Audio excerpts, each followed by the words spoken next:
So, as I said, I'm Laurance Stuntz, the director of the Massachusetts eHealth Institute at the Mass Tech Collaborative, and I'm super excited this afternoon to invite you to the next iteration and the latest iteration of our Innovations in Caregiving series. And what we try to do with this and through the broad Massachusetts Caregiving Initiative is highlight opportunities for innovation in caregiving, to highlight the data that show how caregiving affects all of us every day in our lives, and to highlight solutions and the people implementing those solutions to address caregiving needs, to support caregivers, and broadly to recognize, honor, and support caregivers across the Commonwealth. We are very interested in learning about new solutions. So if you're inspired by this to tell us about your own solution or solutions you've heard of, please do reach out. We'd be excited to highlight them in a future webinar. So I'm excited today because we've got a great lineup of organizations, which I'll introduce over time. But I do ask that as folks come up with questions, we will have about 10 to 15 minutes at the end of the session for audience questions. So please do put your questions into the Q&A box down at the bottom of the screen. You can also chat with each other in the chat window. We will be dropping links to various aspects of the relevant links into the chat window as well, so you can monitor that. So with no further ado, I will start off by introducing John Penrose from Leading Indicator Systems.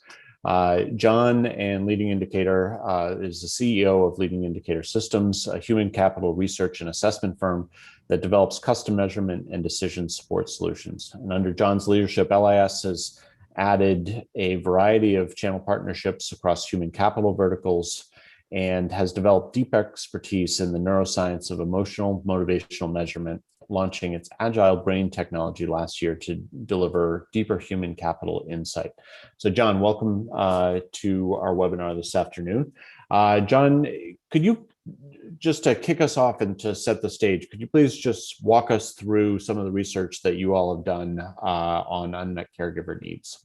Sure. Thank you, Laurance. It's a pleasure to be with you all today on a very, very important topic. We're all caregivers in one form or another. So this is near and dear to our hearts. We run a workforce listening study on a regular basis. The latest iteration of that is being published, and we'll circulate that to the group. I think you'll find it fascinating on any number of levels. One of the deep dives that we take within the workforce listening series is around caregiving, because it is so important to us. And the numbers are alarming. When we ask respondents using a straightforward type of survey question to indicate their concerns, those who've indicated unmet caregiving needs express extreme concern at a much higher rate than the general population. 1 in 2 express vulnerability to addiction to cope with the stress. 1 in 3 are extremely concerned about being able to care for their family members. 1 in 4 are worried about their own mental health. And so those are kind of traditional measures of surveys. But innovation in caregiving also speaks to measurement. And we've innovated in measurement, looking at emotions using our Agile Brain technology. And so, Paul, if you can advance the slide. We use Agile Brain to expose respondents to a set of images. Images evoke emotional response from humans. It's the old adage of an image, a picture tells 1,000 words, and we can't fake it. We can capture a genuine, validated emotional response. And what we found is overall, and on the left, people who had no unmet caregiving needs were registering, because of COVID, because of the general nature of life itself, a significant positive and negative emotional response on our Agile Brain scale. But if you look at those who also had an unmet caregiving need, their emotional response was dramatically higher, 36% more emotional response in Agile Brain for positive images, and 58% more emotional response on negative images. So let's take a look at that in a little more detail on the next slide. On the left side, we're looking at the emotional landscape of the American workforce who don't have unmet caregiving needs.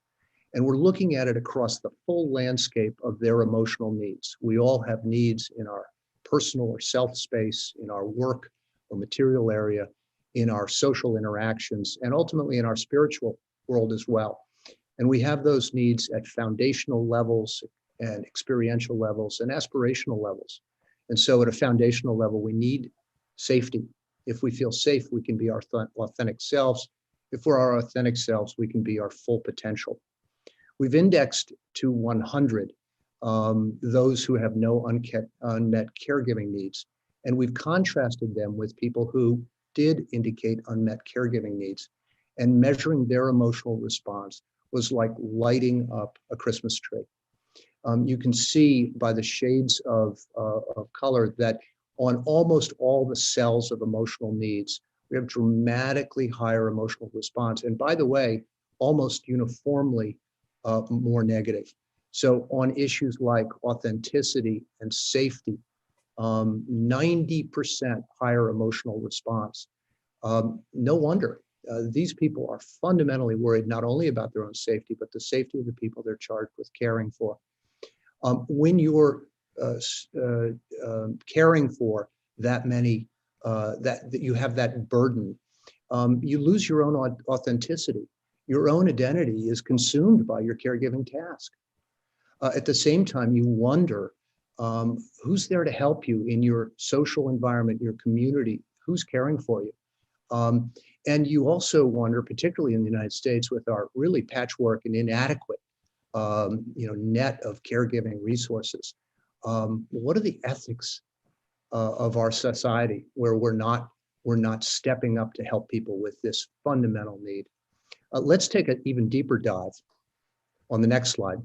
And that is, again, on the left, we want to understand what the stance of employers was relative to people who had unmet caregiving needs.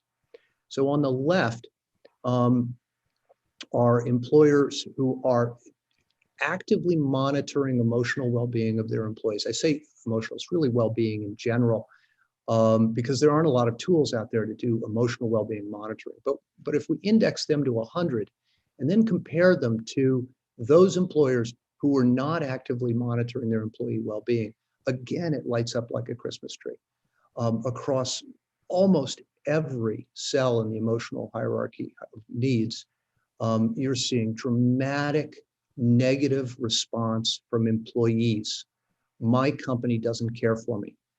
200+% negative response on issues of safety, autonomy, having the ability, self-agency, control over my schedule, ability to get my work done and meet my caring obligations. And how just is that? It's not just at all. So across a whole range of issues, I think the message is very clear. Caregivers are in crisis, and their crisis is real and emotional. And those employers who are leaning into this are more likely to be solving or at least ameliorating the problem. But unfortunately, that population on the right is a much larger slice of the employer population. So there's a real opportunity here. Hey, John, just real quick to a couple of clarifying questions on this data. How did you define unmet caregiving need in this? Yeah. Or how did subjects select that? Sure. So we look at it in a number of different ways. We look at kind of traditional caregiving for children. We also look at caring for a partner or spouse. Yep. We look at caring for a parent or grandparent. And then we look at caring for special needs. This data actually excluded the traditional caring for child. Okay. So this is really looking at those more less traditional but very gut-wrenching care situations. So, and by unmet needs, so these are folks who are caring for others, generally sort of excluding quote normal childcare. And how did the unmet piece play into that? Yeah, well, so we asked, or these were generally caregivers. I guess that's what I'm trying to figure out. Yeah. So these people indicated that they are have a caregiving responsibility, direct or indirect, and that in one way or another they were not. They did not believe that their caregiving need was completely met. Yep. So these are people who have a need. Okay. Yeah. Cool. And just so in cases where an employer was not generally monitoring well-being, what you found, if I understand this last slide correctly, was, for instance, that an employee with an unmet caregiving need sort of had on the caring aspect of your emotional response, had basically they were 266% more likely to have a negative response if their employer was not around that caregiving or caring aspect. Is that correct? That's without going deep into the methodology. Yeah. Yes, that's right. They were much more emotionally on edge, and those emotions were negative. Okay. Yeah. Great. Thank you so much. So we'll transition now. I'll add into the conversation Adam Goldberg. Adam is the CEO of Torchlight. Torchlight is a company based here in Burlington, Massachusetts. Adam's back in his actual office today with his real, not virtual background. And Adam, can you tell us a little bit about Torchlight and some of the sort of core reasons why you founded Torchlight? Sure, absolutely. And first off, just to echo John's words, gratitude to the coalition, Laurance, Judy, Paul. Great to be here with my colleagues. So labor of love, as anyone might characterize, this is something that I've experienced. I bill myself as a full chapter caregiver, a 20-year practitioner to families, and a 10-year CEO. And so ultimately, seeing that we were an important part of, helping the trajectory of lives, and realizing that at some point or another, as a private practitioner, was only literally servicing the rich and famous. It was, all right, this just doesn't seem right, equitable. How can we take this to the next level to meet the needs of millions of families and to bring highly specialized expertise in a way that speeds the connections to that to folks en masse? And so there were two kind of innovation or foundational pillars for Torchlight. And it was, all right, let's work with organizations who have aligned vectors, if you will, to help address this, what's now recognized as a crisis. So working with organizations in sponsorship and partnership, as well as, okay, how do we then scale it? How do we take that highly specialized expertise and bring it to many, many, many folks? Because the old models just weren't working. And I had sat through literally thousands of sessions with families, and it's labor intensive. And so how would we strike the right balance of having that human touch, but being able to scale it so that there is an effectiveness factor that is increased? Because to get results, you need to have behavior change at some level. You can't just keep putting out little fires. This has to be sustainable. And so, the numbers that John and Leading Indicator Systems were talking about, we were seeing that. We were getting phone calls from companies directly, and we're getting phone calls from EAPs to get that specialized assistance.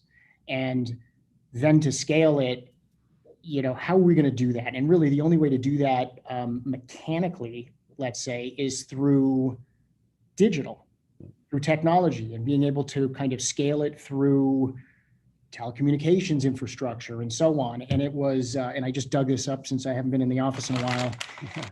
This is an enormous blueprint of what this whole thing is. And I put this in front of a team and said, we got to build this.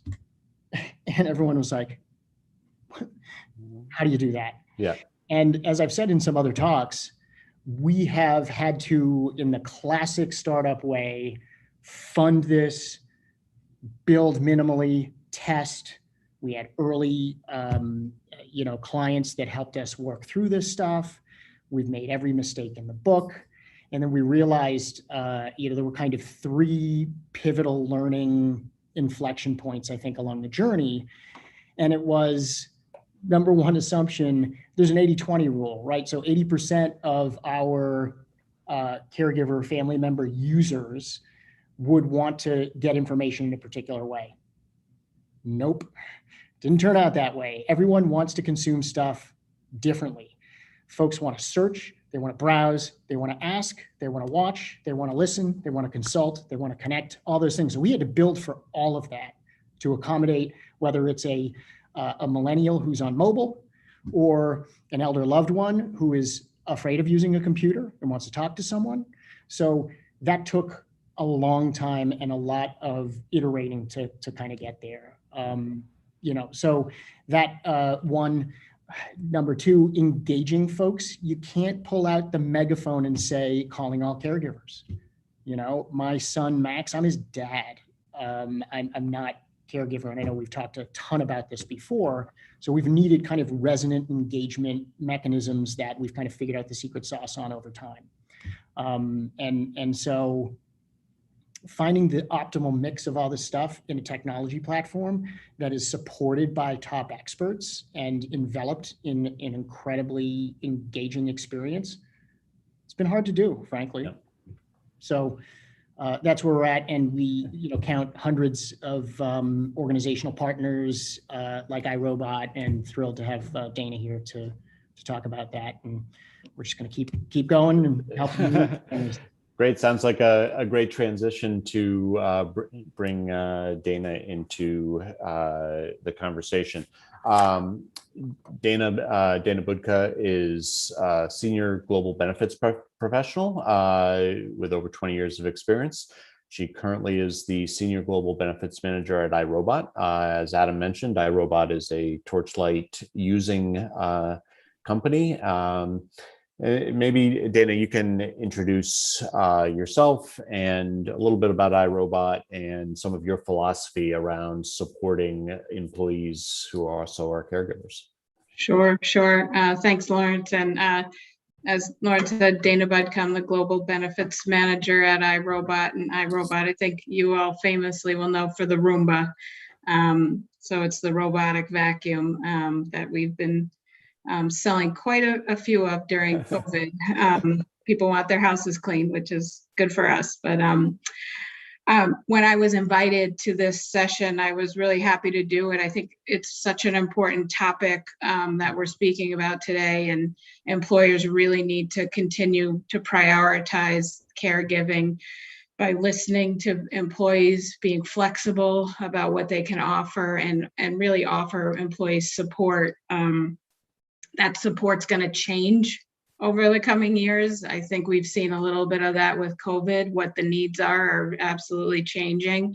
So iRobot continues to look for meaningful ways to help support employees. Right now, we're very proud of our family-friendly benefits. We offer 14 paid weeks of maternity leave, and then another 4 weeks transition back, 4 paid weeks of parental leave. We have many resources through our EAP KGA for caregivers and parents. During the pandemic, we realized that people needed some flexibility with schools closing, daycares closing, and so we put in 20 days of what we called emergency leave that employees could use for any COVID-related issue, illness, caring for a family member, but also if you were dealing with child or elder care needs. So we found a lot of employees use that an hour at a time to deal with getting kids on Zoom calls, or, switching back and forth with a spouse or partner on who was going to, man the kids for a few hours. So that was really appreciated. And it was a way to give people flexibility and really take the pressure off and say, we get it. Like, we understand what's happening and we care, and we're trying to help support you. So, that I think was really well appreciated. Like I said, Torchlight, we met back in 2019. And as we were looking at our set of benefits around supporting families, it was just a nice natural fit. What we really liked about Torchlight is it's very practical advice that they give to caregivers. So, if you get on yourself and look at their website, there are these e-guides where you can search on, any number of topics around caregiving. The example I love to give is, if you think your child needs an IEP, you can search on that, and they will give you like step-by-step advice on how to work with the schools. There's templated letters that you can use with the school, Wow. checklists. So it's very practical advice that I think a lot of our employees that are moving so quickly kind of need that.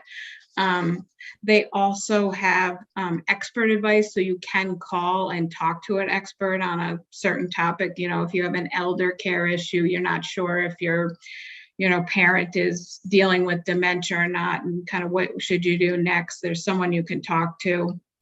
And then they offer great topical webinars, podcasts. So we were really happy to introduce them back in 2019. And then since the pandemic has started, they have really kind of morphed and kind of been very topical with the webinars that they've offered around COVID and, dealing with teen stress, or dealing with younger children, and or elders that are now isolated. So they've been a great partner with us. Even in like the August, September timeframe of last year, we held a mental well-being series with a number of our vendors, and they participated in that, and that was really well received by employees. Since we've gone live with Torchlight, we have had a 9% utilization from our employees, which we're really happy about. We think that's great utilization for this type of benefit. And I guess I'll leave, I don't know if my 5 minutes are up, Laurance, but I'll leave with a couple of quotes from employees, because I think those are so powerful. Torchlight helped us do a survey, because this is all confidential. iRobot has no idea, who's searching on what, kind of like an EAP, but, heard from a few of our employees through an anonymous survey that, I'm at the beginning of using them a lot, but they're easy to contact and respond well. I'm trying to make sure elderly in-laws are safe in their home and understand what services are available to them. Another person kind of said the same thing. My father-in-law has dementia, and my husband called to get some advice really on how to speak to his mother about his concern and getting some help for his father. We have definitely had some new parents that are loving the resource and saying, like, especially during COVID, this has just been a wonderful resource for me and another place for me to go to kind of search out answers that I have on my children. So I think, the people that are using it are finding the value in it. Yeah, no, that's great. And maybe John and Adam, you can come back and join the conversation. I think what really struck me, and Dana, thanks for giving that really comprehensive rundown of some of the ways that employees are seeing a real impact, and caregivers are seeing a real impact from the Torchlight solutions. Adam, maybe I'll actually throw it to you. One of the things, a couple of times in the conversation, we've heard about EAP, or employee assistance programs.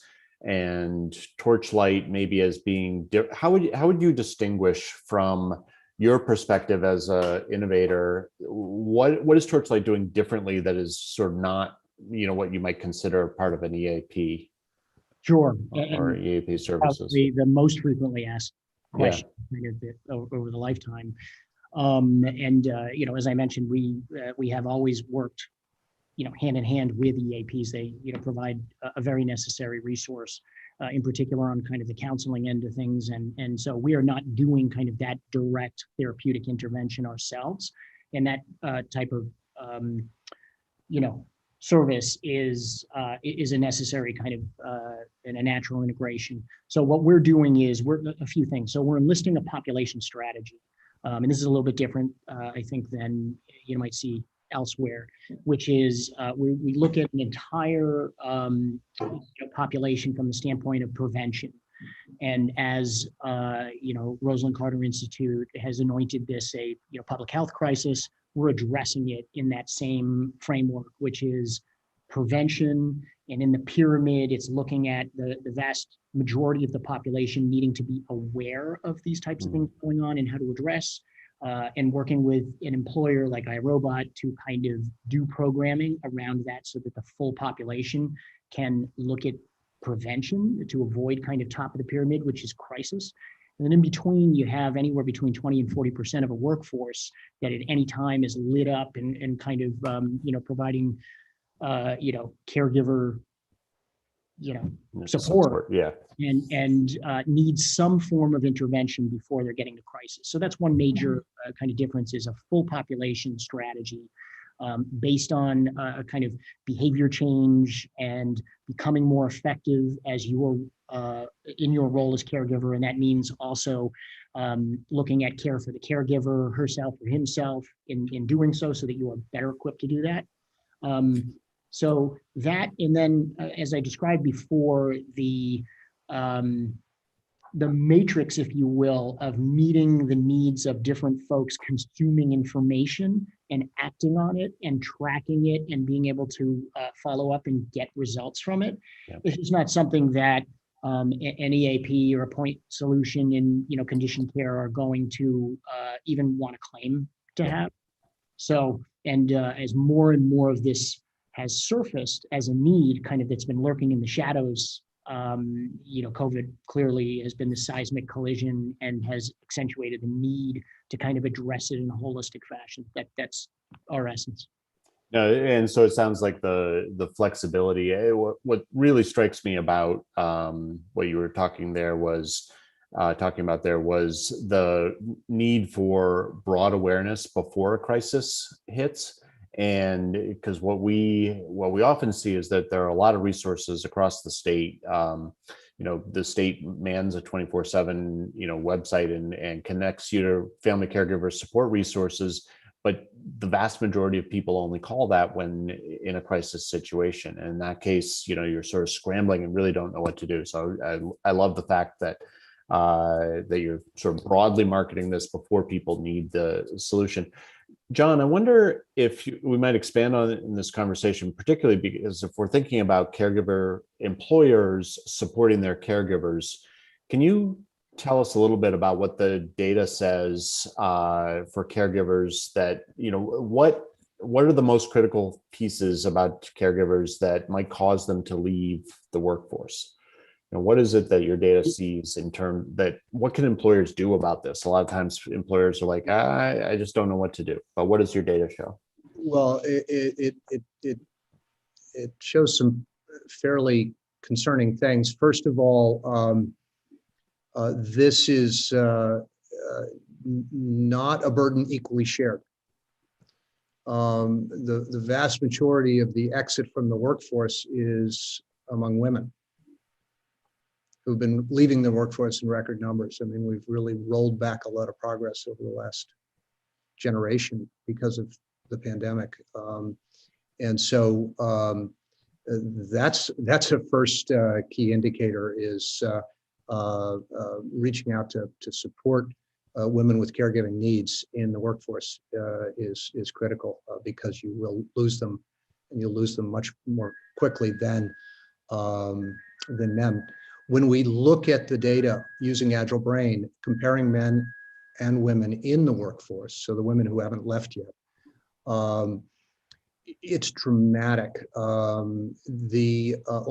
Remember the 12 cells in the emotional framework, 11 of the 12 women are dramatically more activated emotionally than men. And that is across a range of issues: autonomy, losing control of or self-agency. They've lost control because they're having to deal with a caregiving issue. Issues around inclusion, they're losing connection. Or issues around caring, and there it's concern about caring for their family, but also feeling uncared for by their organization. And ultimately, interestingly, potential. Potential is that aspiration, human aspiration for their personal goals, and they're losing sight of those. So it's a really unfortunate situation. If that answers some of your questions. Yeah, no, that does. And Dana, I'd be interested as the benefits manager for a large company like iRobot with a range, I'm sure, of different types of workers. And you hear John talking about sort of the impact or the disparate impact on women in the workforce. How does that make you think about solutions to support caregivers and creating sort of a broad culture of caring to maintain, to reduce turnover, to maintain supported employees? Right. I think, first, employees need to know that the employer, that iRobot, understands what is happening and has empathy. I think, knowing that iRobot really does care about what's going on and wants to try to support people in different ways. A lot of what we've done in the past year is around flexibility, right? So it's like, okay, we understand you have kids at home now. You might have elderly parents that you need to kind of reach out to. Figure out your schedule the best way you can and, work with your manager, but let's try to be as flexible as we can. So that is coming from kind of the top down.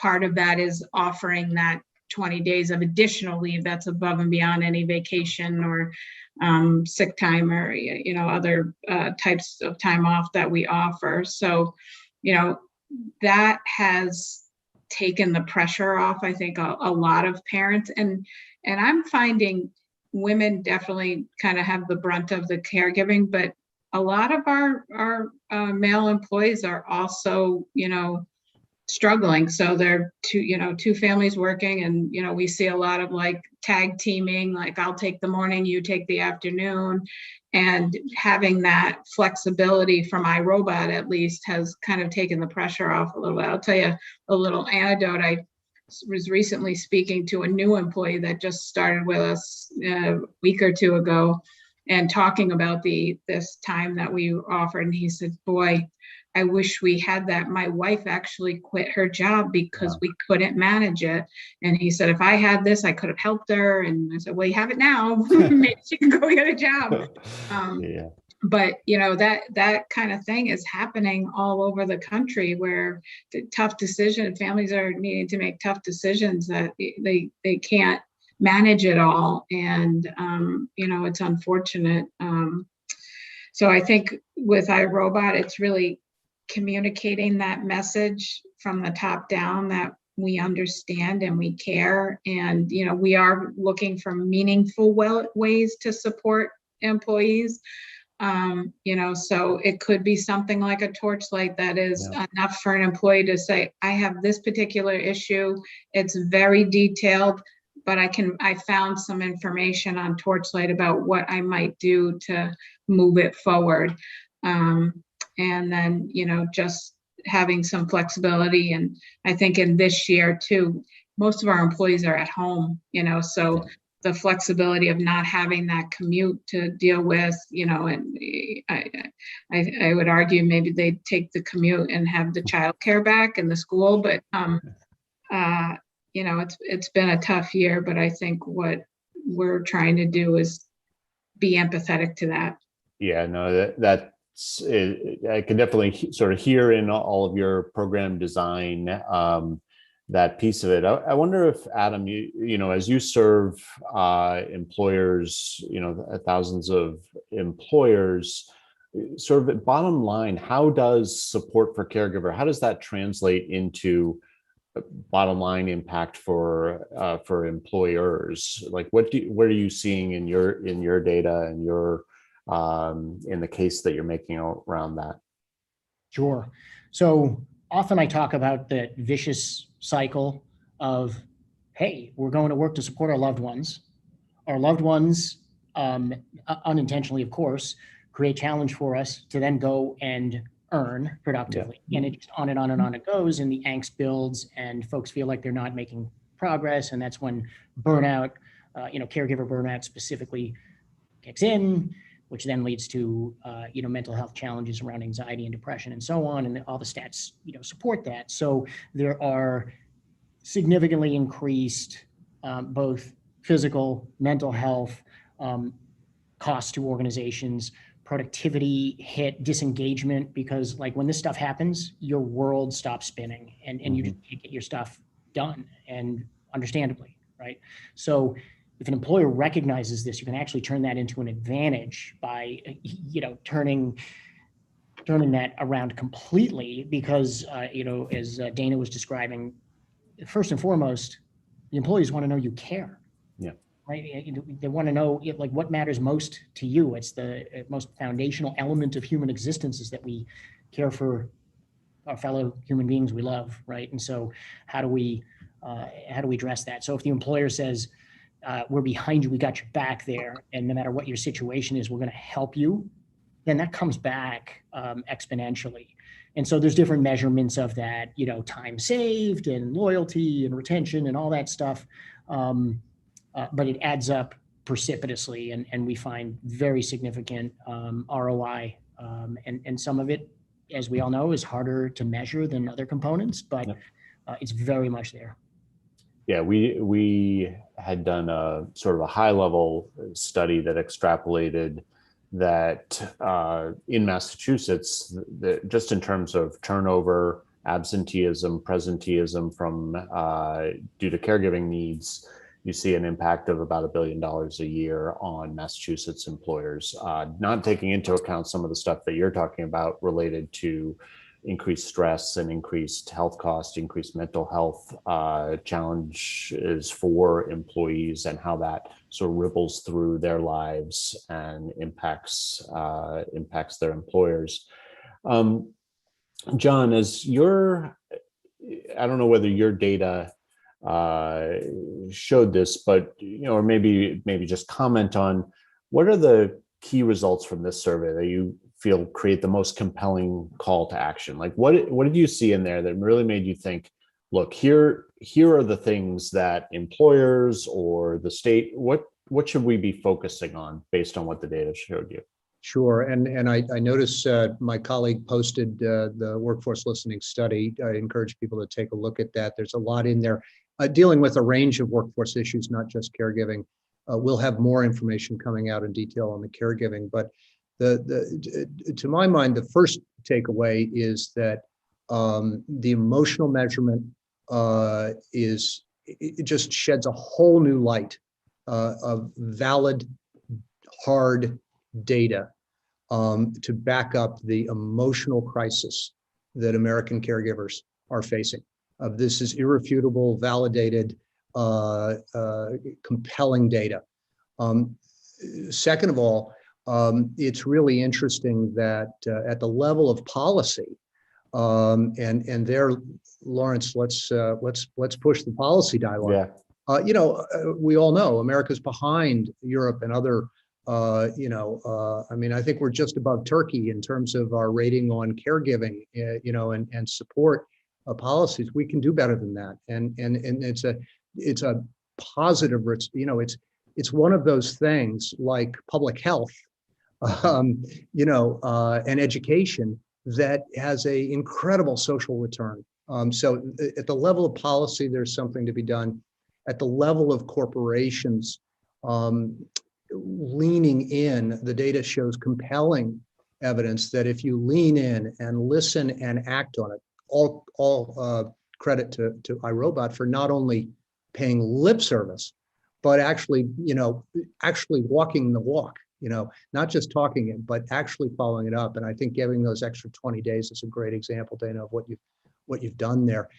Organizations that lean into it and reach out to organizations like Adam for point solutions, all of that is wonderful. The piece that we'd like to contribute, and I know I've talked to you about this before, is ultimately making the hard data link back to actual measurable outcomes, not at the aggregate economy level, but at the no kidding within an organization. How much does this mean in terms of difference in retention, in level of engagement and productivity, all range of really hard metrics that will cause boards and CEOs to lean forward on this issue like they should.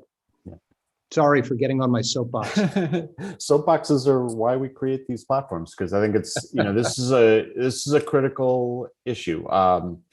President Biden came out last night or the night before and spent an hour talking to Congress about the importance of support for paid leave, support for caregiving, caregivers, and so on. So this is, I do feel like this is a moment at which we are, as a country and as a state, starting to really recognize the critical component that family caregivers play in our lives, in our economy, as just a fundamental part of who we are. And so we like to use this this forum, this series, to highlight innovations, the data that you're pulling out, the innovative solutions, and the folks who are really doing something about this, like iRobot.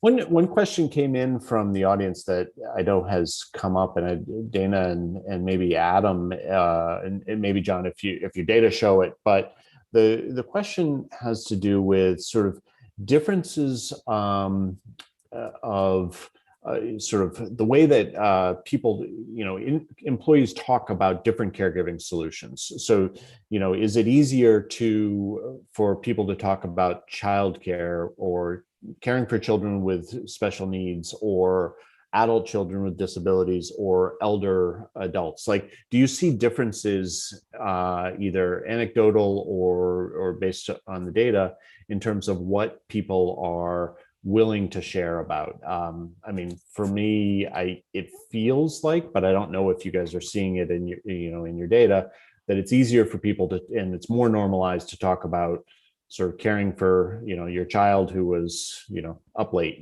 or you leaving early to go to a soccer game or something like that. It's not really caregiving, but it sort of takes time away from work, as opposed to caring for your mother who was wandering with dementia or something like that. And I wonder if, Dana, maybe you start, and is this a real thing that you guys are seeing, the differences?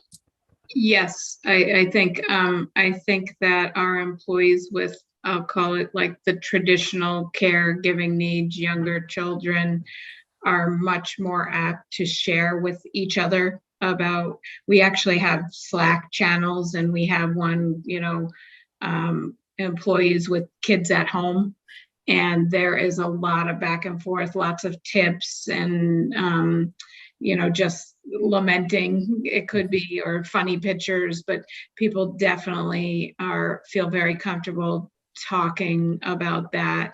We see less conversation about employees that are dealing with elder care issues, or special needs, that kind of thing, that I think people are more private about. So having a Torchlight where they can go and explore on their own, and not have to kind of share too much with people they might not want to, I think has been a benefit. Same thing with our EAP there, that's all completely confidential, but we do see people using it. So, we do our own webinars on different topics, and one that we keep putting up on a poll to see if people are interested or not is around the sandwich generation. And I would think that we would get more interest in that, but we're not. We're going to do it anyway because we want to see who shows up. But I wonder if part of that is they just don't want to identify as that. And I think too, calling people caregivers, sometimes they don't identify as themselves as the caregiver. They identify themselves as the parent or the child of an adult parent, but they're not necessarily making that connection that they are the caregiver. So that terminology, I think, sometimes trips people up. So we try to talk about it in different ways, parents and, you know. Adam, have you, I know you and I have sort of talked about this challenge of terminology and naming as well as identification. Have you all come up with anything better than caregiver? I'd love to start using it if there is one. It is a blessing and a curse because we need a category to exist in order to get attention and to get budget. Right? Face it, because people need to put things in buckets. So, humbly, we helped create this category, caregiver support, in the corporate frame, yet same time, it's a totally different engagement strategy with families to get them engaged. If you send me something on, hey, we've got this, caregiver support webinar or whatever, that's not going to resonate. I'm going to blast that in my email into the ether. If you send me something on, hey, you think maybe your kid with ADHD is struggling with screen time during the pandemic, first in line. So that kind of resonant engagement communication strategy that we've enlisted has worked incredibly over time, especially during times like this. And, to the question around, disclosure, children with special needs, elder loved ones, it's kind of, this pandemic has blown it all out of the water, because before it was necessarily a private thing. You career preservation, you don't want to, disclose, like, I'm running out of the office to do this or that, whatever, whether it's child or elder. I would say, just in our experience over all these years, yes, as Dana said, easier to kind of trade best practices on typically presenting children with special needs. It depends on where you are in the journey. If you are a veteran and you have been in and out of support groups and all that, you are sharing with the world. Yet, if you are just realizing soft signs of potentially, something going on, you're much more private about that. You feel much more guilt and a whole host of other emotions around that. On the elder side, it can also depend on your role and, how you feel about that, whether it can be comic relief and so on. So, Laurance, I'd make 2 points, two quick points on this. One is, it is awfully hard for us as humans to talk about some things. And when we get to emotional topics like this, it doesn't get much harder than that. And so a lot of the innovation that we're focused on is how to get people to, how to capture people's, emotions and their attitudes, their thoughts in ways that are less threatening to them. Not just less threatening, but sometimes they can't put words to it. So, they may not want to tell you, or they may not be able to tell you. And so Agile Brain is really our attempt to do that. The second thing is that when you start to capture, you go beyond the cognitive and data, traditional data we look at, and you get into emotional data, you can then develop a much richer persona, psychological and behavioral profile of people with caregiving needs, which allows you to target back to them not just the right information they need, but in the right frame, the right message, the right tone.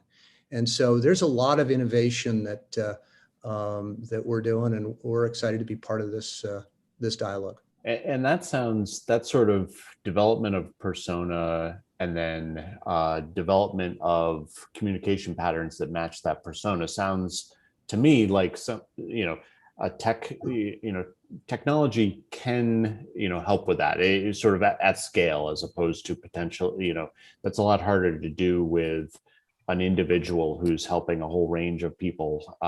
Technology can sort of help push them down the line. Is I think a lot of, Adam, what you were sort of talking about in terms of people needing to access or wanting to access things in totally different ways. You can't really predict easily. So providing it, but over time, I would imagine that artificial intelligence and those sorts of pattern recognition algorithms will help with that. The sort of an interesting sort of double question, and maybe it'll be interesting to see whether Dana and Adam, you guys have seen this. Maybe I'll start with Adam. The question is sort of from the audience was, typically we see caregivers are not alone. They share some of caregiving responsibilities with others. What have you seen in terms of coordinating among themselves? Are there features or pieces of the Torchlight product that allow the sort of social networking around caregiving in different areas? Have you seen that is that part of your product? Have you seen that to be useful? I don't know. And yeah. So I think we're talking about kind of connectivity. They're sharing features, being able to highlight things, and let's face it, hold each other accountable to get stuff done, right? And so there's a number of mechanisms that we enlist so that whatever the care plan is and the mechanisms for building knowledge and effectiveness or intervening if necessary, those things can be shared with kind of the extended care team.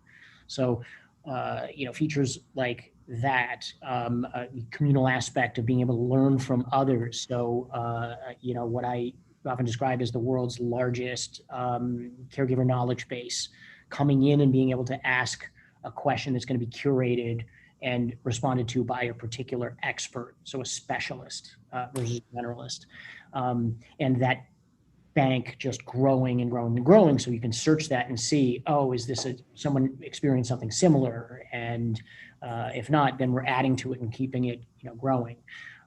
So yeah, it's a team sport, as we say, and a contact one at that. Yeah. So a lot of and I think the upshot of this is a tough, gritty, dirty, yet loving thing that we all do, and to bring that at scale to help resolve and bring results, it's an art and a science, and so we try and build feature set around all of that.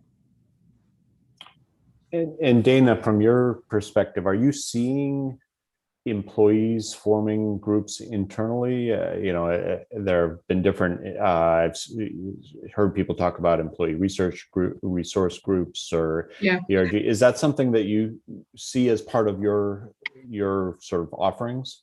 We have, the true ERG groups, and those are more around diversity. We do have a very robust women's group that talks a lot about, these types of challenges, plus others that women are dealing with. And then we have this Slack channel. It's a way to instant message if people aren't familiar with it. And people have kind of grassroots started things. So the one that I referenced, the, at home with children, an employee just started that, and people just joined it and joined in, and they're having fun with it. And so that people will put on information that they have learned about a particular stage of childhood, and then here's a great park to go to. So all kinds of sharing going on there. So that's just organically grown, and ours is a culture where based on topic or hobby, these types of channels could, we have a biking channel, we have skiing, hiking, anything under the sun. And that's, in the world of COVID, where we're not sitting near each other, it's a way to socialize with people. And, so that has worked very well. And then what we do from a benefits group is, that's their channel, and not kind of trying to overtake it, but we will put stuff in there. So if Torchlight's having a great webinar, I'll throw it in there because I know that's a group of people that could be interested. We also have our own benefits channel where we promote things that Torchlight or any of our vendors are doing. alongside of email, but the Slack channel for us, that communication method has worked pretty well. That's great. And it's good to hear that. I mean, some things can be pretty simple. We've heard from, one of the things we've done as through the Massachusetts Caregiver Coalition, which is a group of employers who are basically getting together here in Massachusetts to help support employees. One of the things that, the most powerful things that people have found is just having leaders recognize that they are caregivers and talk about it, recognizing caregivers, just saying, hey, this is an important piece. I don't know if, Paul, you want to drop the macaregivercoalition.org URL in the chat, but people should find us there if they're interested in learning more about the coalition. We are, as always, these webinars, we run out of time instantaneously. It feels like you blink and it goes out. I just want to thank all of you, John, Adam, and Dana, for your contributions today. It sounds all of you care a lot about this critical aspect of our lives, and thank you all for working very hard on it. Just briefly for everybody else, thanks for participating. We will be sending out some, sort of closing remarks, links to a bunch of the data that we've referenced in today's discussion. I also want to invite you to the next one of these innovations in caregiving we will be having on June 24th. We will be having Kinto is another company supporting caregivers, and they've done a lot of work with the Alzheimer's Association to specifically support caregivers who are caring for folks with dementia. Paul just dropped the registration link for that webinar in if you wanted to take a look at it. And if folks are interested, we'd love to see you then. So thank you all. Have a great weekend. Thanks for caring about caregivers, and goodbye. Bye, Thanks, everybody. Laurance. Thank you. Bye-bye. Thanks, everybody. Bye for now.